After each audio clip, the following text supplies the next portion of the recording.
চন্দ্ৰকান্ত দাস ডাঙৰীয়া আৰু আমাৰ মাজত উপস্থিত থকা আমাৰ বিভিন্ন অঞ্চলক প্ৰতিনিধিত্ব কৰা সন্মানীয় জ্যেষ্ঠ ব্যক্তিসকল, আমি আবাহন থিয়েটাৰ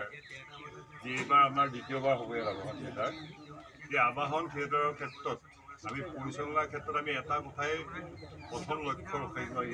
লাগিব যে যিসকল দৰ্শকে আমাক আহি ইয়াতে সহায় সহযোগ আগবঢ়াব অনুষ্ঠান, আমাৰ যিহেতু মূল লক্ষ্য হ'ল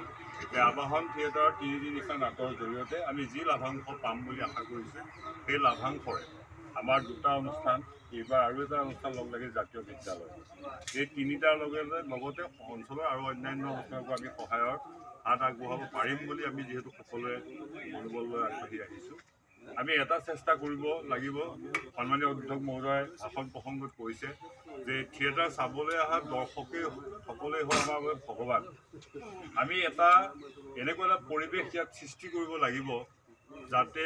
আমাৰ ইয়ালৈ অহা দৰ্শকে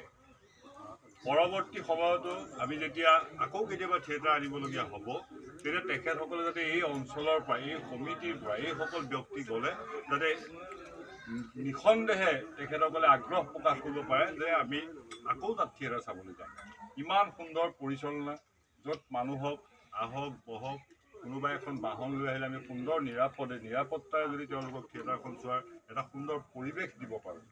এই ক্ষেত্ৰত আমি সদা সচেতন হ'ব লাগিব। হয়তো আপোনালোকে সকলোৱে গম পায় যে গাঁৱে গাঁৱে থিয়েটাৰ দিবলৈ গ'লে আজিকালি টিকেট ল'বলৈ নিবিচৰা মানুহৰ সংখ্যাও বেছি। মানে কিয় হয় যে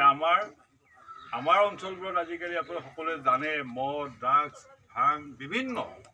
আৰু উদ্ভণ্ডালি এনেকুৱা সমস্যাৰ বাবে মানুহ আজিকালি ওলাই আহিবলৈ সাহ নকৰে।